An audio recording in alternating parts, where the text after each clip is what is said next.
Salut à toutes et à tous, c'est Matt. Alors aujourd'hui, on se retrouve pour une vidéo pronostic sur la 14e journée de Ligue 1.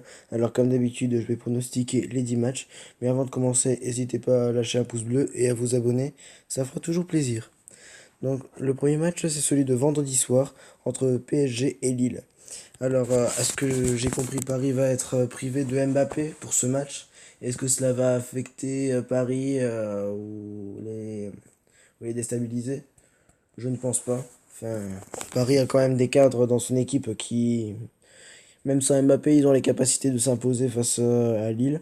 En plus, Lille, cette saison, c'est pas terrible à l'extérieur. Ils gagnent leur match à domicile, mais à l'extérieur, c'est moins bien. Donc, c'est pour ça, moi, dans ce match, je vais dire une victoire du PSG, disons 3-1. Et le pari à prendre serait Paris gagnant. On passe au match du samedi. Alors, nous avons Lyon contre Nice. Là, c'est peut-être le match pour se rattraper parce que Lyon a perdu l'Olympico face à Marseille.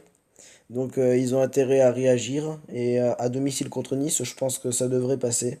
Donc, c'est pour ça que dans ce match, moi, je verrais bien une victoire de Lyon, disons 2 buts à 1. Et le pari à prendre, ce serait Lyon ou nul. On va quand même jouer la sécurité parce que Lyon est quand même irrégulier cette saison. Donc, on joue la sécurité. On a ensuite Amiens contre Strasbourg. Alors moi dans ce match je verrais bien une victoire d'Amiens parce que Amiens c'est quand même dur à aller battre là-bas. Enfin chez eux ils jouent bien Amiens. Ils ont quand même réussi à accrocher les grosses équipes chez eux. Donc méfiance. C'est pour ça que dans ce match je vais dire Amiens ou nul. Et le score je dirais 1-0 pour Amiens. On passe à Angers contre Nîmes.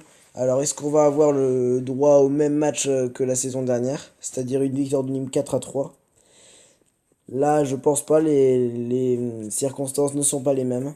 Parce que là, Angers à domicile cette année, c'est très costaud. Nîmes est en grande difficulté. Ils sont lanterne rouge. Donc pour Nîmes, ils doivent gagner ce match pour se relancer. Ils n'ont pas le choix.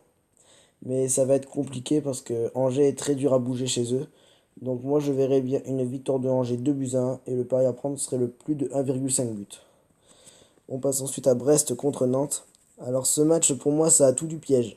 Nantes est favori, mais moi personnellement, je vois une victoire brestoise. Parce que Brest, chez eux, ils sont vraiment costauds. J'ai regardé le match face à Paris à la 13e journée. Et franchement, Brest m'avait agréablement surpris. Ils avaient proposé du jeu, ils ont même marqué face à Paris.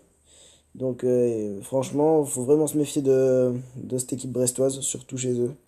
Ils ont perdu qu'une fois, c'était face à Paris. Donc, moi, dans ce match, je verrais bien une victoire brestoise, disons 2 buts à 1. Et le pari à prendre serait Brest ou nul.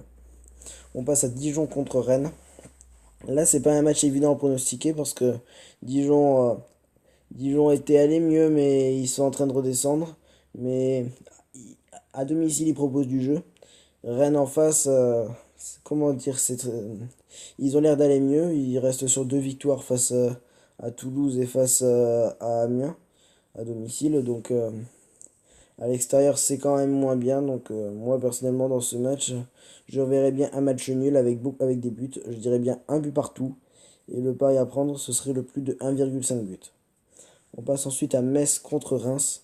Là, c'est un match pas évident à pronostiquer. Sur le papier, c'est équitable, mais moi je verrais bien un match nul 0-0 parce que Reims c'est la pire attaque du championnat, mais c'est aussi la meilleure défense. Il n'y a jamais beaucoup de buts dans leur match. Donc Reims c'est une équipe qui est difficile à faire bouger, mais qui a aussi beaucoup de mal à trouver le chemin du but. Donc je pense qu'ils n'iront pas mettre un but à Metz, mais je vois pas Reims perdre non plus, donc c'est pour ça que je vois 0-0 à la fin. Et le pari à prendre, ce serait le moins de 2,5 buts. On passe au match du dimanche. Alors nous avons Bordeaux contre Monaco.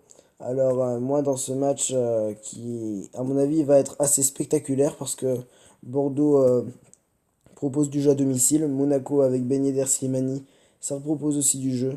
Donc moi personnellement je vois un match avec des buts. Je vais dire 2 buts partout. Et le pari à prendre ce serait le plus de 1,5 but. On passe avec Saint-Étienne contre Montpellier. Alors ce match, Saint-Étienne va mieux depuis quelque temps, enfin depuis qu'ils ont changé d'entraîneur, depuis que c'est Claude Puel qui est aux commandes. Montpellier en face, à domicile, ils font d'excellents résultats. À l'extérieur, c'est moins bien. C'est c'est un peu comme Lille. À l'extérieur, ils ont du mal à jouer, Montpellier. C'est pour ça qu'ils sont pas très bien classés. Donc moi, dans ce match, je verrai une victoire des Stéphanois 2 buts à 1. Et le pari à prendre, ce serait Saint-Étienne ou nul. On passe au match de dimanche à 21 h entre Toulouse et Marseille. Alors Toulouse doit absolument se relancer suite à leur défaite, la correction, j'ai envie de dire 3-0 contre Montpellier. Alors ils peuvent le faire parce que depuis que Antoine Comboiré est venu aux commandes, à domicile en tout cas il y a quand même du mieux, même à l'extérieur. Si on écarte le match face à Montpellier, ils avaient quand même réussi à mettre 2 buts à Rennes, à mettre 2 buts à Lyon. Donc c'est quand même, c'est quand même pas une équipe à prendre à la légère. Le seul problème à Toulouse, c'est la défense.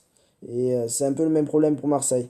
L'attaque est bonne, mais la défense n'est pas là. Donc, à mon avis, les deux équipes vont marquer. Donc, moi, je verrais bien un match assez serré. Je verrais bien un match nul, un but partout.